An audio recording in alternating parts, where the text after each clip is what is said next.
Oof, guys, SoFi's hanging on by a thread right now. We're down another 2% as the overall stock market's actually bouncing back today. The S&P's up 0.25%, same with the Russell. Dow's up 0.4, and the Nasdaq's up a little less than 0.25%. So we're going to break down, of course, the charts here, go over where I see SoFi going, and I want to break down overall what I'm doing in this market as it has been a little rocky the last couple of days. So guys, hit the like button, make sure to subscribe, join the Patreon for my portfolio updates, my private Discord. That's linked down below, also pinned in the comments, or go to stasurfs.com/Patreon. And now, cheers, take a sip of your coffee. Let's get into it. So again, SoFi is hanging on by a thread. We're down just over 2% on the day right now. And look at the price action here, guys. This is the 5-day, 5-minute chart. You're going to notice something, right?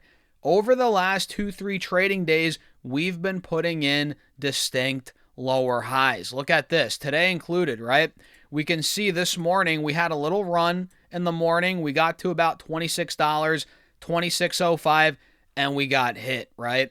And notice, where did we get hit? We got hit at a lower high here, and we failed to break through the highs from yesterday. Yesterday, we did the same thing pretty much, right? We opened up, we had a nice run in the morning, and then we got rejected at 26.30, which was under the low, or the high, excuse me, from Friday. Friday, we hit 26.70. Then on Thursday, we hit 27.30. So clearly, where each day we're failing to break through the high from the previous day, at least here over the last couple of days. And now you're noticing we're gunning for $25. In fact, we're now under it. We're now at $24.96. So this looks like, to me, guys, SoFi might be slipping a little further here, especially if we take out the lows from yesterday in the pre-market, which we're literally testing now at $24.90, $25 a share.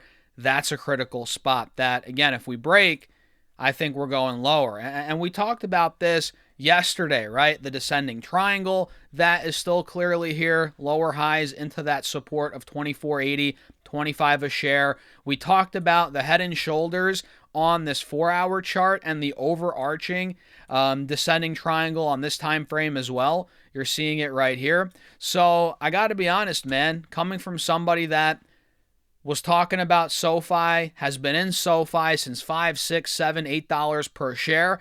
Yeah, I know it's not just a stock that I started talking about recently.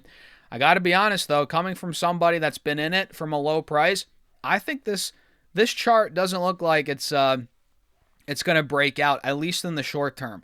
The bears are gaining an edge here, and I think we could be going lower. But who knows? Maybe earnings save the day. You know, earnings are coming up here in a couple days on the 30th. So what, a week from Friday, I guess? Yeah, a week from Friday we're getting their earnings. So that could save the day. But right now, things are not on the charts. They're not looking good, man. We have that head and shoulders descending triangle playing out. We're down over 2%. This is, the reality is it could be going lower. But I've said this before, and I'll say it again. I think in the low 20s, SoFi is a pretty good buy, especially in the high teens if it gets there. But at this point, it's in limbo in the mid 20s. And I think it's a hold until the chart plays out. And again, I think we could fill the gap initially down to 23.50. If that breaks, we have a wide open gap down to 20, 21 a share. So buckle up, man. Buckle up. Let me know your thoughts in the comments, as always, about that. And looking here at SPY, it's up, 0.25% on the day. Not bad. And we're holding this channel. We're making higher lows, looking pretty good in this channel, which I like from the bullish perspective. And yeah, I mean, you could argue this got a little too hot and needed to pull back. We got the pullback. We're maintaining trend. We're in the channel. That's good, right? That's good news, you could argue. And looking at QQQ, this is also in an interesting spot. We have a wedge here on the 4-hour chart, which, by the way, we're still holding the bottom of the wedge. That's good for the bulls, right? So you're noticing that. But at the same time, clearly, we're getting hit at these spots here. You know, we're failing to break through the wedge. We're failing to break through 620, 630, which needs to break, but we're going to have to be patient, right? That's the reality. That's where we're at. And this is with a green day today. We're holding all these levels, which I think is good. Heading into earnings, as you guys know, we're in earnings season. You know, it's that time. So what do you think about QQQ SPY? I think the bulls still look pretty good in the short term, although we have taken a haircut the last 2-3 days. I think we're going to be okay. So let's take a look at some stocks now. Other stocks, obviously Netflix is the talk of the town. This stock collapsed after earnings, but it was already down 35% into earnings. So now I think it went down officially 40% from all-time highs with the earnings drop to $80 a share. So yeah, I mean, it's now back in the mid-80s, low mid-80s. We've seen a rebound intraday here, but we're still well in the downtrend, obviously. Nobody's denying that. And their earnings were actually pretty good, except for their Q1 guidance, which I'm not loving, but in the back half of 2026, things are going to accelerate, which I think people aren't really, well, they know about it, they're realizing it, but I don't think that's necessarily being reflected in the stock price, that we're going to see an acceleration in the back half of the year, but who knows, right? Or who cares, rather. I think either way, whether it's reflected in the stock price now or later, I think it's a good buy here. I really do. I think long-term Netflix is a good buy. I haven't personally added more shares yet today, but I'm holding it, man. I bought at $88, a very tiny initial position, and I'm looking to add more. And part of me is like, all right, maybe I should add more here at 83. But I also want to wait and see, okay, do we go back to 80? Do we go into the 70s? Because if you guys look on this 3-year chart, last year, back in January and April, we held about 82, 83 bucks as support.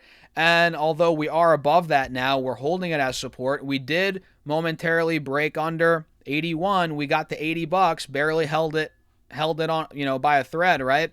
So I think if we take 80 bucks out again or test it and take it out, we could be slipping into this window right here, which is where I really want to add Netflix. I really want to buy in this 70 to 80 window if it gets in there. But, it's either way. We're nitpicking, right? Whether we buy here at 83, 80, 78, I think long term, we're going to do well. I think it's a good stock.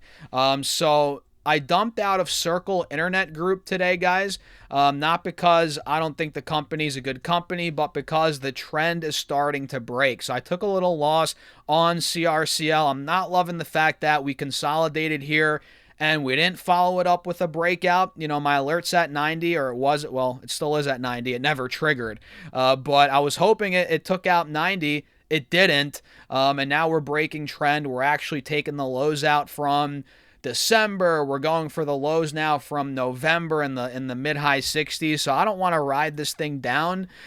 So I got out of it with a little loss, I think 5% loss. And I'm looking to re-enter if it reverses or when it reverses. So I got out of Circle Internet Group, not looking to fight the trend here on this one. And I put more money, or I took the proceeds and I added more NVIDIA. Like I said on Patreon to start the week, I'm focusing on my core holdings this week as the market takes a hit. NVIDIA is one of those. So I bought more NVIDIA, right? And I also bought more Amazon as it's slipping down to 228. We just hit 250 literally a week ago, guys. Now we're at 228. So I'm buying the dip on Amazon, down 8-9% from the recent high. It doesn't make sense to me, so I'm adding here as I think this is a beautiful chart. The company is obviously doing well. The fundamentals, I think, will get better in 26, and I think we're going to do well here. So that's a little bit of what I'm doing, guys. Little rebalancing going on my end, holding some cash, waiting for Netflix to maybe go lower. But yeah, that's pretty much it for the video. Let me know your thoughts in the comments. Hit the like button. Make sure to subscribe. Do all that good stuff. Join the Patreon if you want to keep up with my portfolio updates, my private Discord. That's linked down below. Also pinned in the comments, or go to StockSurfest.com/Patreon. And with that being said, cheers. I'll see you all in the next video.